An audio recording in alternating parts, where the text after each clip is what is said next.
कौम लूत पर अल्लाह के अजाब का वाक़या। हज़रत लूत अलैहिस्सलाम अल्लाह के एक बरगज़ीदा नबी थे। आप हज़रत इब्राहीम के दौर ज़माना में अहल सदूम की रहनुमाई के लिए नबूत के मनसिब पर फायज हुए। सदूम के आसपास 5 नहायत ही खूबसूरत शहर आबाद थे। ये इलाके निहायत ही सरसब्ज़ और शादाब और कुदरत की फयाज़ी का हुसैन शाहकार था। यहाँ बागात की कसरत थी, लहलहाती खेतियाँ ये यहाँ की ज़रूरियात से कहीं ज़्यादा थी। उर्दून, शाम और इसराइल के दरमियान बसा हुआ ये इलाका नहायत ही ज़रख़ीज़ था। यही वजह थी कि आस-पास के बस्तियों के लोग भी अपनी माशी और ग़ज़ाई ज़रूरियात को पूरा करने के लिए इन बस्तियों की तरफ आते थे। मगर ये बात सदूम के लोगों को बिल्कुल भी पसंद न के ख्याल में और सब्जियों पर सिर्फ उनका ही हक था। वो नहीं चाहते थे कि दूसरी बस्तियों के लोग उनके इलाके में आएं। शैतान का वरगुलान एक दिन सदूम के लोग उस बात पर गौर व फिक्र कर रहे थे कि बाहर से आने वाले लोगों को यहाँ आने से आखिर कैसे रोका जाए कि अबलीस एक बुजुर्ग की शक्ल में उनके महफिल में आया और कहा, अगर तुम उनसे पीछा छुड़ाना चाहते हो तो मेरे कहने पर अमल करो। अबलीस ने कहा कि अगर तुम इन बस्तियों के लोगों से नजात चाहते हो जो तुम्हारी बस्ती में आ जाते हैं, तो ऐसा करो कि जब भी कोई शख्स तुम्हारे इलाके में आए तो तुम लोग जबरदस्ती उसके साथ अपनी ख्वाहिश पूरी करो। इस तरह ये लोग उस बस्ती में आना छोड़ देंगे। फिर अहल सदूम ने उस फेल बद को अपना पेशा बना लिया। अपनी नफसानी ख्वाहिशात के लिए मुर्दों से बदफाली इस कौम का दस्तूर बन गया था। यहाँ बेहयाई आम हो गई थी। हुक्मरां, सरदार, रौसा, हर तबके में घर घर ये अमल फैल गया। भरी महफिल में ये लोग उस फहाशी के काम को करके खुश होते थे। तलमूद में लिखा है कि अहल सदूम अपनी रोजमर्रा की जिंदगी में सख्त जालिम, धोखेबाज और बदमुआमला थे। कोई मुसाफिर उनके इलाके से बखैरियत न गुजर सकता था। कोई गरीब उनकी बस्तियों से रोटी का एक टुकड़ा न पा सकता था। बारहा ऐसा होता था कि बाहर का आदमी उनके इलाके में पहुंचकर फाकों से मर जाता और ये उसके कपड़े उतार कर उसकी लाश को बरहना दफन कर देते। तौहीद की दावत हजरत लूत अलैहिस्सलाम ने उन्हें तौहीद की दावत दी और बदकारी के इस घिनौने अमल से तौबा करने का हुक्म दिया। हजरत लूत अलैहिस्सलाम ने कहा, तुम बेहयाई क्यों करते हो?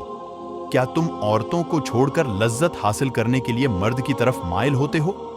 हकीकत यह है कि तुम अहमक लोग हो। हजरत लूत अहल सदूम को दिन रात वाज व नसीहत क्या करते, लेकिन कौम लूत पर उसका कोई असर ना होता, बल्कि वो बहुत फखरिया अंदाज में यह काम करते थे।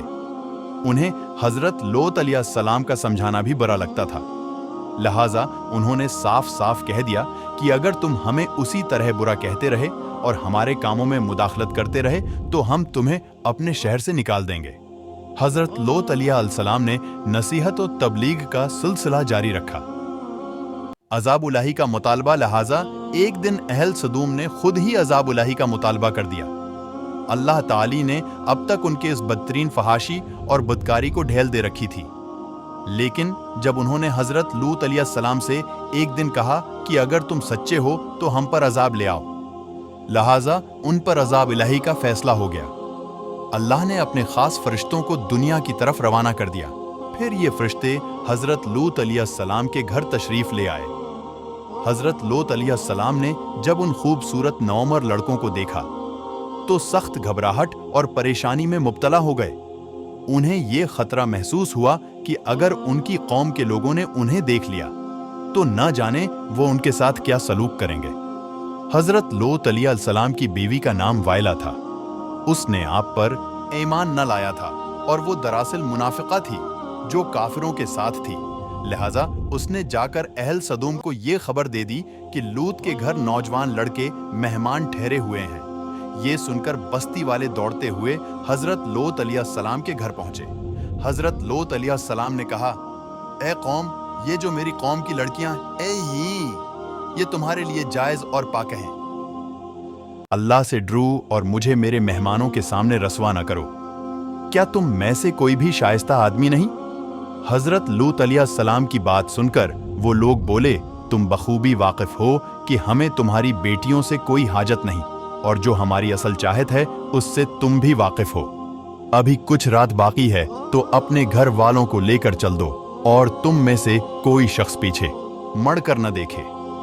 अजाब उलाही अहल सदूम हजरत लूत के घर का दरवाजा तोड़ने पर आ गए। लिहाजा हजरत जब्राइल अलैहिस्सलाम ने घर से बाहर निकलकर अपने पर का एक कोना उन्हें मारा, जिससे उन सब की आंखों के ढेले बाहर निकल आए और बसारत जायल हो गई।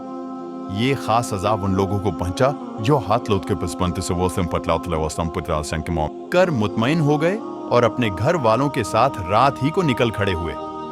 इस वक्त उनकी बीवी भी उनके साथ थी, लेकिन कुछ दूर जाकर वो वापस अपने कौम की तरफ पलट गई और कौम के साथ जहन्नम रसीद हो गई। सुबह का आगाज हुआ तो अल्लाह के हुक्म से हजरत जब्राइल ने बस्ती को अपने पर से उखाड़ दिया और फिर अपने बाजू पर रखकर आसमान पर चढ़ गए। यहां तक कि आसमान वालों ने बस्ती के कितों के भौंकने और मर्गों के बोलने की आवाजें सुनी। फिर इस बस्ती को जमीन पर दे मारा, जिसके बाद उन पर पत्थरों की बारिश हुई। जब ये पत्थर उनको लगते तो सर पाश पाश हो जाते।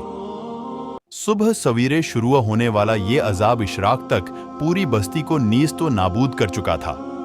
कौम लूत की उन खूबसूरत बस्तियों को अल्लाह ने एक इंतहाई बदबूदार और सियाह झील में तब्दील कर दिया, जिसके पानी से रहती दुनिया तक कोई फायदा नहीं उठाया जा सकता। समंदर के उस खास हिस्से में कोई जानदार मछली, मेंढक वगैरह जिंदा नहीं रह सकते, उसलिए उसे डेड सी यानी बहरिया मिर्दार कहा जाता है, जो इसराइल और उर्दून के दरमियान वाक़ा है।